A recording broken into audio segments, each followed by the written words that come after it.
In the name of Allah, the most merciful, the most compassionate.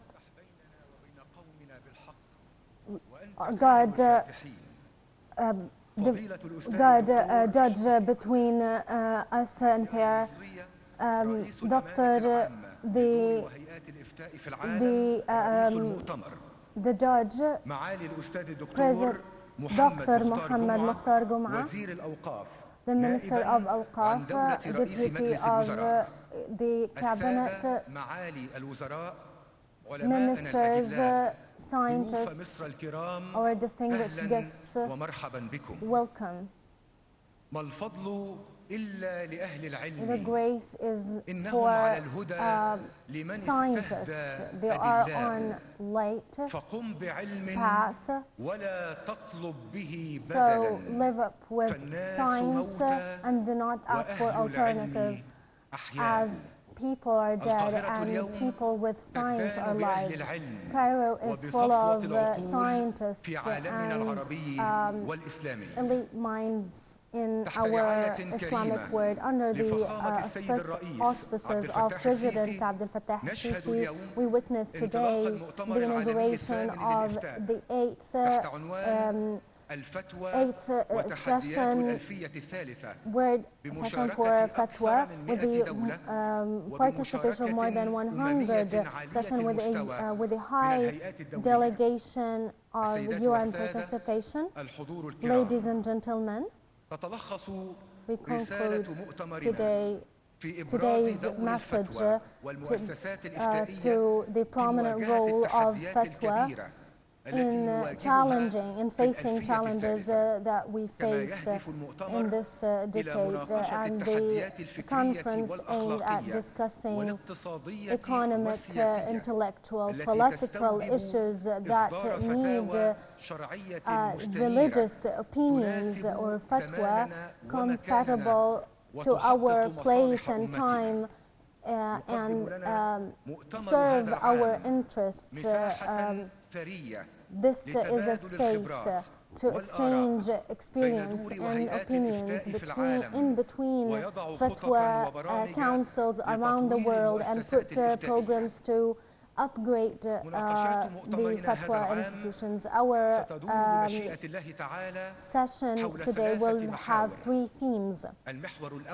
The first one, under the title of Challenges of the Third Decade, determining themes and building the facing ways.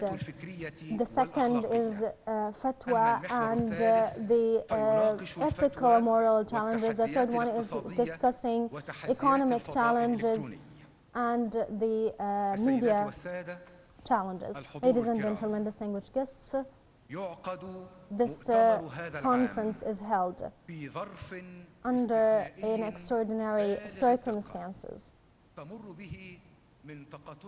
Our region is going through, our Arab and Islamic region is going through circumstances that break hearts.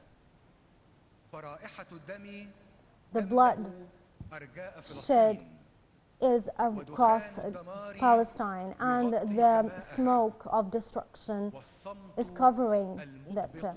And the great silence is the title of the first countries, of the top countries. Yesterday we witnessed the heinous and audacious aggression, bombarding on the Baptist hospital resulted in killing hundreds of children and women under the eyes of the world. They just said they thought that killing or injured people do not deserve this, so they decided to kill the rest. Our scientists today, in front of a historical challenge, as all the eyes are looking toward them, wanting them to have a vision, lighting the path in front of to our causes. At the heart of it is Palestine. We will start our session with a holy recite of Quran for Dr. Ahmed Naina. أعوذ بالله من الشيطان الرجيم. بسم الله الرحمن الرحيم. يا أيها الناس قد جاءكم برهان من ربكم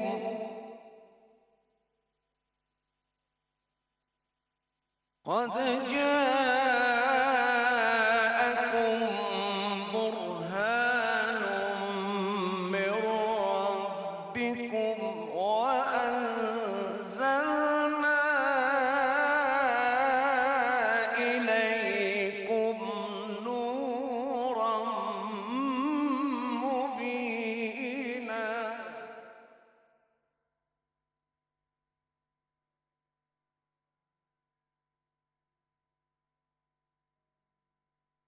فأما الذين آمنوا بالله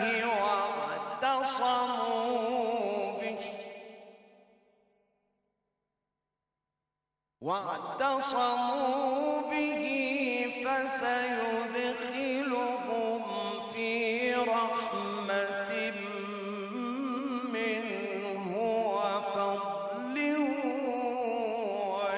ويهديهم إليه صراطا مستقيما.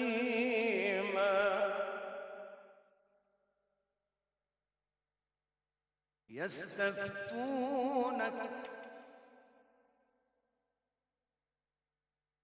قل الله يفتيكم في الكلالة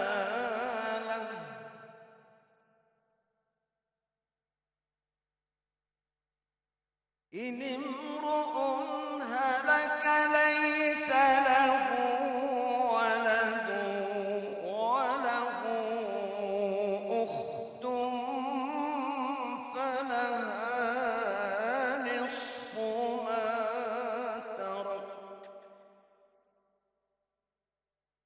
وهو يرثها إن لم يكن لها ولد فإن كانت اثنتين فلهما الثلثان مما ترك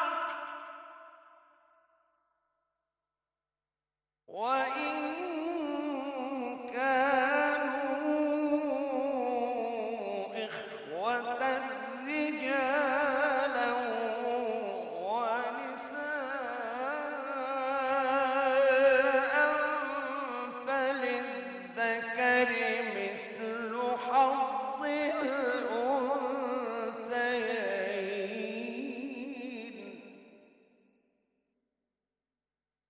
يبين الله لكم أن تضلوا والله بكل شيء عليم.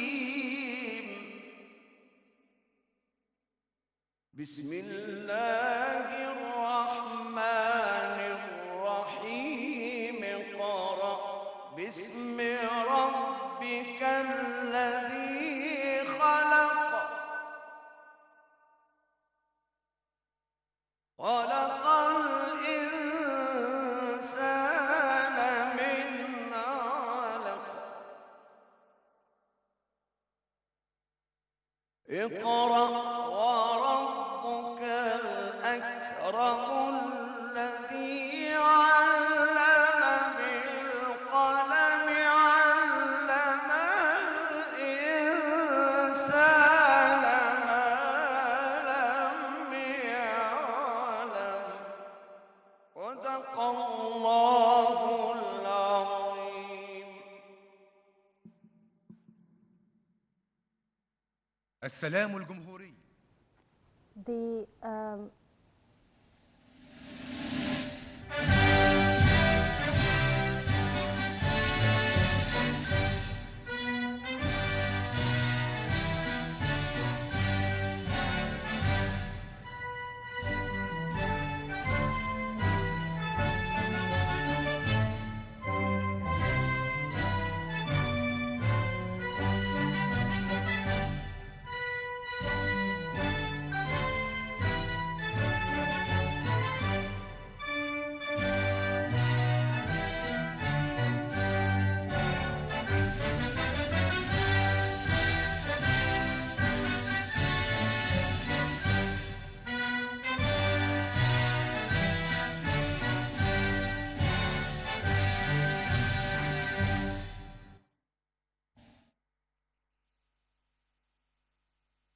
والآن now نقدم we will لحضراتكم present to فيلماً you تسجيلياً video يتناول فيه أهم tackles the most هذا important themes of this المؤتمر conference in its 8th session or round.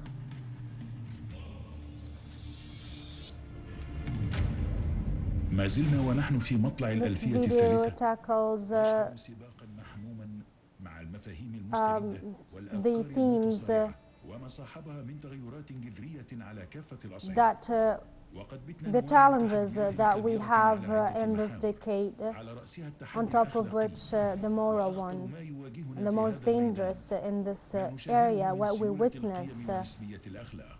of how standards are relative, and we have to put a future religious or fatwa standards to determine what is relative and fixed. And also, this decade is carried the electronic space challenge, and the challenge and the reality needs a real study for this challenge. We prepared plans compatible to these challenges, and one of the intellectual challenges is the danger of atheism, as it's a destruction of morals and religion, as religions are encouraging to commit to it. So we have two challenges: Islamophobia and terrorism, which threats the international peace. So religious men and decision makers have to work together to have a new way to spread peace. The latest crisis we have is the economic one after the stop of or the shrinking of economic growth after COVID. We need to enhance ways to well lead resources, and the General Secretariat for Ifta around the world do its role. So it held consecutive scientific conferences, reaching the 8th session under the title of Fatwa and our decade challenges to tackle the issues we have. On the margin, we have 3 workshops. The first one, determine speech for extremists by JFI. The second one, the dangers of hatred speech and its impact on security and international peace, led by the Center of Combating Islamophobia. The third one, the ethical compass infusing AI, led by the Observatory Center with the cooperation of AI experts The conference presents many leading projects. First of all, a program that has two themes, including terms and preparing our Mufti to lead institutions, and we have about just 90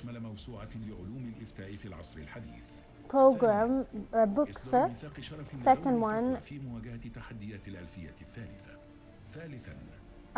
second and the third one is about launching multi-language platform serves who's interested in learning it, and the website will be announced at the end. The fourth one is the Grand Qarafi Prize, which was announced in 2019. It will be launched to Sheikh Allah Shukri Baz Shaka, and it will be given to him in the inauguration, in the opening session. The fifth one is making a center for predicting what can be done as a result of accelerating AI. في ضوء متغيرات الزمان والمكان والظروف والأحوال المستقبلية. سادساً The sixth one is announcing a forum for specialist scientists on minorities, and the fundamental session will be held on the margin of its current round. Seventh, special edition for Insight magazine on speech hatred.